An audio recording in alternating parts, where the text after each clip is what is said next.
Como sabemos, ha habido un ataque ucraniano al puerto de Sebastopol en Crimea. Ahora, este buque que se ha hundido por parte de los ucranianos con este ataque de misiles, en realidad no representa un golpe estratégico, sino que es un golpe táctico. Así que lo más que podría decir Ucrania acerca de esto, y eso hay que reconocérselos, que es una victoria táctica, más no estratégica ni siquiera operacional. Y otra vez, como siempre decimos en el canal, y de acuerdo a las lecciones de la historia, la guerra se gana en el nivel estratégico, no en el nivel táctico. El nivel táctico está bien como parte del proceso de la guerra, para hacer algunos avances, para ir en busca del objetivo estratégico y muchas veces para elevar la moral y hacer propaganda de ello. Todos los bandos en la guerra lo hacen, pero no representa para nada que esto vaya a cambiar el curso de la guerra. El hundimiento de este barco ruso por parte de este ataque ucraniano, pues es cierto, es un éxito táctico por parte de los ucranianos. Bien por ellos, han logrado un buen golpe, pero esto no va a cambiar para nada, el escenario de la guerra, porque inclusive esto es un escenario naval. O sea, han destruido un buque ruso, pero es un escenario naval. En cambio, la guerra en Ucrania es un escenario terrestre, y eso hay que ver. Es cierto que logísticamente sí apoya el aspecto naval a la logística rusa, pues en el ámbito terrestre, pero además están las líneas ferroviarias, ya saben, el puente de Kerch, Crimea y hacia la zona de Zaporilla. También está la línea férrea que va desde Rostov del Don hacia la zona de Melitopol. Pero el hundimiento, pues, de un barco ruso es un golpe táctico, es un éxito táctico por parte de los ucranianos, y eso hay que reconocérselos. Pero para lo más que va a servir esto es para la propaganda, para subir la moral y para decir que pues están infligiendo golpes a los rusos y que todavía tienen capacidad de pegada, ¿no? Pero nuevamente, siendo realistas, esto no va a cambiar en nada el curso de la guerra, porque para que una acción de este tipo cambie el curso de la guerra, tendría que ser algo de carácter estratégico. Nuevamente, la guerra se gana en el nivel estratégico, no en el nivel táctico. Ahora, nuevamente, no se está librando esta guerra, pues no es una guerra naval, la guerra de Ucrania, sino es una guerra terrestre, con apoyo sí en cuanto a la logística, o digamos bloqueo naval sobre el puerto de Odessa, que nuevamente eso implica algo de logística, pero el aspecto naval no es fundamental en esta guerra. Lo es el aspecto terrestre, incluso más el aspecto aéreo, con los ataques de drones y con los aviones de ataque cercano y todo eso. El aspecto aéreo es más fundamental, o sea, es más importante para las operaciones en tierra que el aspecto naval. Así que nuevamente el hundimiento del barco pues es propagandístico, está bien por Ucrania, pero nuevamente esto no va a cambiar nada. Más relevancia hubiera tenido si los ucranianos hubieran destruido pues una base aérea o un depósito de municiones ruso, que también no hubiera cambiado mucho, porque las bases aéreas, destruyes un escuadrón de aviones, esa labor de bombardeo que podían hacer fácilmente se puede reemplazar por oleadas de drones kamikaze Shahed 136, por ejemplo. Ahora lo que puede ser la visión de reconocimiento, pues está siendo reemplazado por los drones de reconocimiento. Ahora, munición de precisión lanzada por helicópteros K-52 o aviones Sukhoi 25, pues es compensado en parte por los drones Lancet.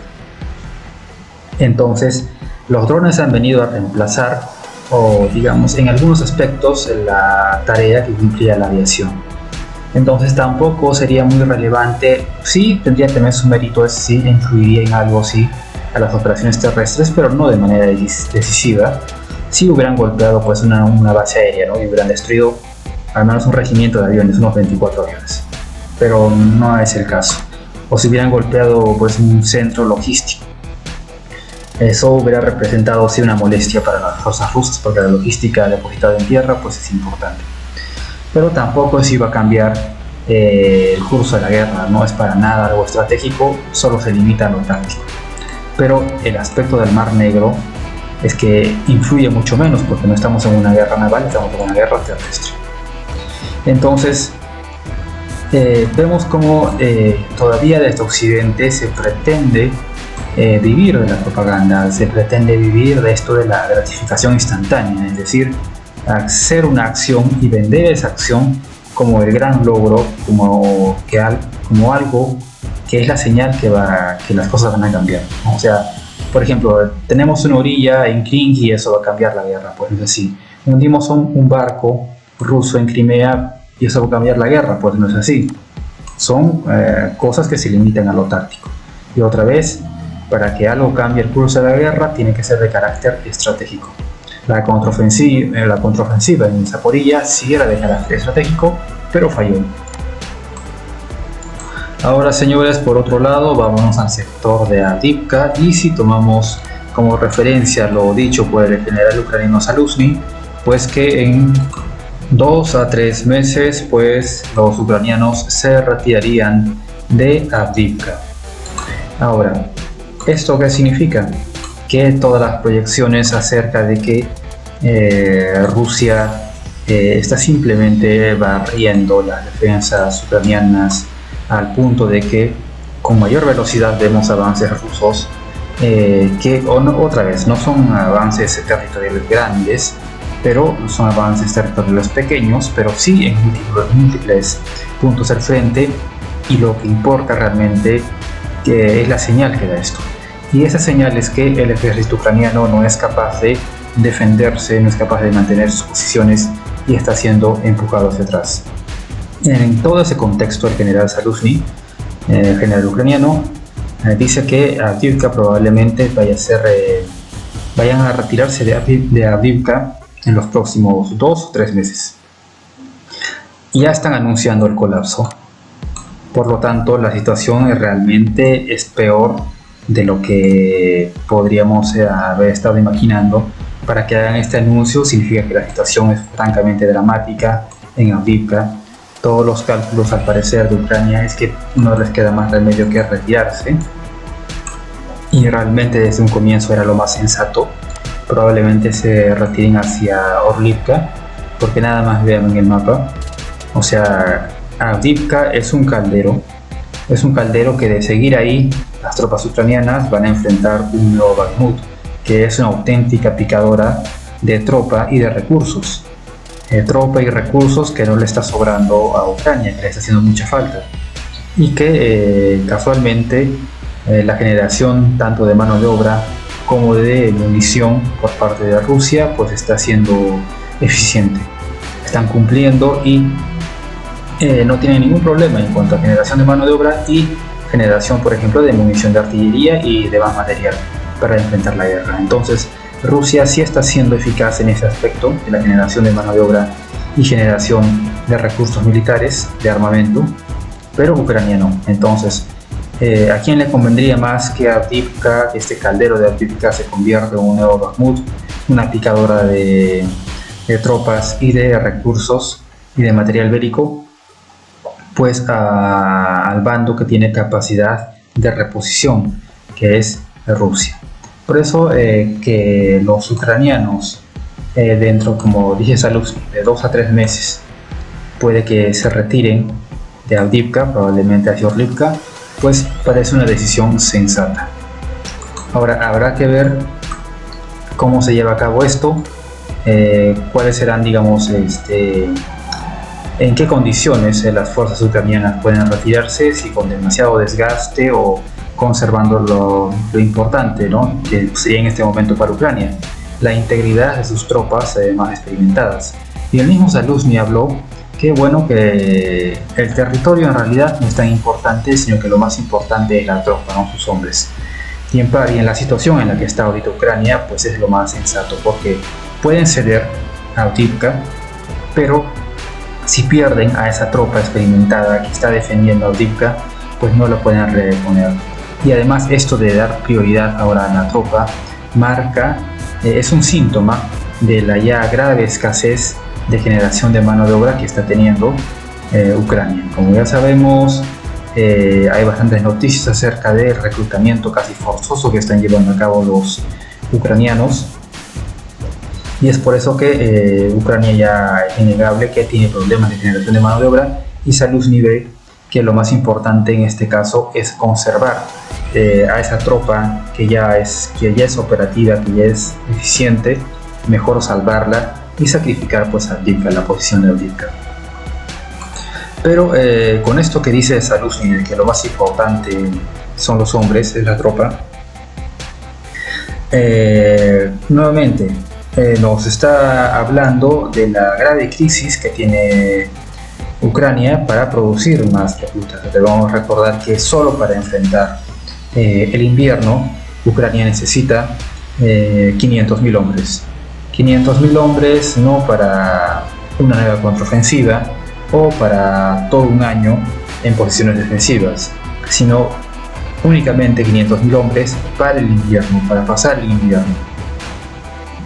Entonces, lo que hace ver que la situación es grave, porque están proyectando que la presión rusa se va a incrementar en todo el año, y es por eso que solo para invierno están programando que necesitan 500.000 hombres más. Después del invierno capaz necesitarán 500.000 más, o ya se verá. Pero eso es lo que se dice, que se necesitan 500.000 hombres para pasar el invierno. Obviamente Ucrania en posiciones defensivas. Pero esto marca otra vez que están viendo ya que la presión rusa es demasiado fuerte y se están preparando para ponerse a la defensiva. Pero nuevamente, lo más importante en todo esto, con las palabras de Zaluzny, que lo más importante son sus soldados y está dispuesto a sacrificar a Avdiivka, es que ahí ya es prácticamente la prueba de que Ucrania se está quedando sin militares. Ucrania se estaría quedando sin militares, y eso está en el marco del objetivo ruso, que era desmilitarizar Ucrania, que significaba dejarlos sin militares. Ahora, señores, esto que estamos viendo, esta situación que estamos viendo en Avdiivka, con este anunciado probable retiro de las tropas ucranianas de Avdiivka, hay que preguntarse, ¿el mismo escenario podría repetirse en otros sectores? Por ejemplo, en el sector de Chasiv Yar. Otra vez, Chasiv Yar es la puerta de entrada a Kramatorsk y Sloviansk, porque debemos recordar una vez más los múltiples frentes de presión que está recibiendo el sector de Chasiv Yar. Van por Ivaniske, van por Bogdanivka, incluso por Grigorivka. O sea, hay múltiples sectores de presión, y como sabemos, cada día, pues aunque sea algunos metros, los rusos pueden avanzar. Ahora, no es que Ucrania no esté prestando atención a este sector.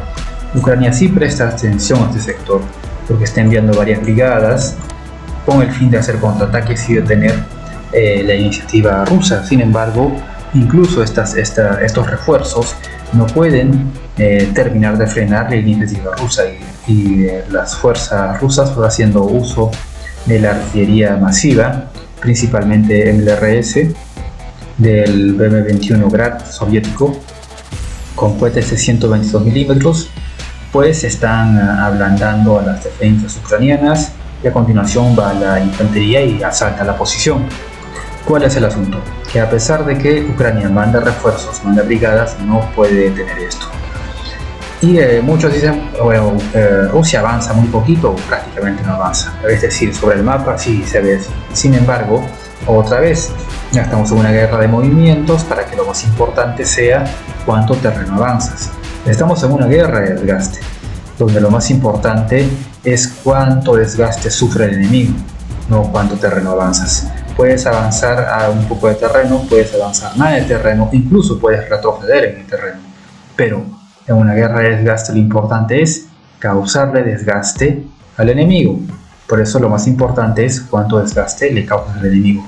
¿Y cómo podemos saber si el enemigo, en este caso para Rusia, Ucrania, está resistiendo bien los golpes o se está manteniendo firme, no está sufriendo un desgaste, o si está sufriendo un desgaste, pues en las posiciones que tiene que defender? Sabemos que Ucrania tenía que defender las posiciones que había logrado avanzar durante la etapa de la contraofensiva, y además tenía que defender múltiples puntos en el frente. La iniciativa rusa es un avance en todos los puntos, o sea, mantener la presión en múltiples puntos al frente, y vemos que Ucrania pues no puede sostener esa defensa eficazmente.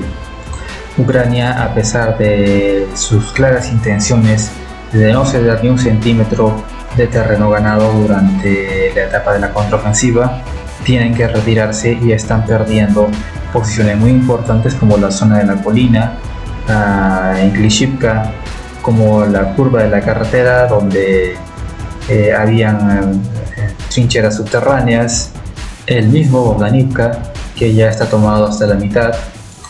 Pero además de eso, la variedad de opciones que esto le genera, porque al estar presionando desde bastantes puntos, pues Rusia puede intentar rodear diversos sectores, gracias a que está avanzando por diversos puntos del frente. Están abriendo esas defensas al ya no poder contener el empuje ruso. Entonces, la situación para Ucrania, especialmente en Chasiv Yar, que es la puerta de entrada a Kramatorsk-Sloviansk, pues se deteriora cada día más. No hay una verdadera razón para no creer que lo que se ha anunciado que iba a pasar, que podría pasar en Ucrania, en Avdiivka, lo dicho por el general Zaluzny, de que en 3 o 4 meses se retirarían de Avdiivka, no pueda pasar un escenario similar en Chasiv Yar. Es decir, frente a la presión rusa que intenta flanquearlos por el norte, intentaría flanquearlos por el sur, Ivanivske, y de continuar presionando más o menos al oeste de Kromove, pues se vería en una posición de tener que abandonar Chasiv Yar. Habría que ver cómo se desarrolla, por qué puntos, ya sea norte, sur, las fuerzas rusas intentan maniobrar tácticamente, porque todo esto es en el plano táctico, tácticamente como van a decidir maniobrar tácticamente con dirección a Chasiv Yar. Dependiendo de eso, probablemente Chasiv Yar también se convierta en una zona similar a la de Avdiivka, y también tenga que, si llega a producirse en Avdiivka, un retiro hacia mejores zonas defensivas. Debemos recordar que lo más importante para Ucrania en lo que queda del Oblast de Donetsk es Kramatorsk-Sloviansk, y otra vez la puerta a esto es Chasiv Yar, hacia donde se dirige toda la presión y todo el esquema táctico de los rusos. Están sobre Chasiv Yar, dirigidos desde Bakhmut. Ahora, señores, pasemos al sector de Krinky, donde, como ya sabemos, la situación está para nada bien. Rusia sigue presionando, sigue metiendo tanta presión que ya, vean, lo que antes era una franja más o menos extensa, ahora se ha reducido muchísimo. Ahora, la situación en Krinky, como ya sabemos, es bastante difícil. Hay que saber que había los rumores de que el mando militar ucraniano estaba evaluando ya retirarse de Krinky, dado la evidente inutilidad de mantener esta posición. Pero los rusos continúan presionando desde los flancos, continúan también con su etapa de bombardeos, no es que se vayan a detener, y también intentan hacer asaltos con dirección a los bosques para mantener a raya a las tropas ucranianas que aún quedan en este pequeño sector ya de la franja que de Krinky. Habría que ver si efectivamente el mando ucraniano pues decide abandonar Krinky, ¿no? Y dar alguna explicación de por qué se invirtió tanto en Krinky, que finalmente pues no produjo ningún resultado relevante, o sea, un resultado estratégico. Ahora también, por otro lado, más al sur de Krinky, en el puente Antonovsky, pues vemos que los ucranianos todavía conservan esta cabeza de puente al otro lado. Por ejemplo, este puente sí es una buena línea logística para enviar pues camiones con material, porque no lo vamos a hacer pues en el río a través de embarcaciones ligeras, ¿no? Tendría que ser una gran embarcación. Esto también conlleva su peligro, pero por otro lado puede ser por camiones, por el puente Antonovsky, pero que resulta que al otro lado los rusos han logrado ejercer una contención, y esto les ha permitido a los rusos pues desbaratar estos planes por parte de Ucrania de hacer uso de este puente, del puente Antonovsky, que sí les podía servir como una línea logística. Pero nuevamente digo, la reacción de las fuerzas rusas han hecho que las pretensiones ucranianas de avanzar y consolidar la posición del puente pues no puedan ser peligrosas, porque Rusia, como saben, ha contestado el fuego a las tropas ucranianas aquí en el puente Antonovsky y los ha logrado pues detener aquí, en esta parte. Básicamente se ha producido un estancamiento de las tropas ucranianas en este puente. Obviamente esto por la reacción rusa. Entonces vemos que realmente la zona tanto en Klinki como en el Dnieper pues no avanza para más. Probablemente los rusos pasen ya a una etapa más dura para liberar estas zonas.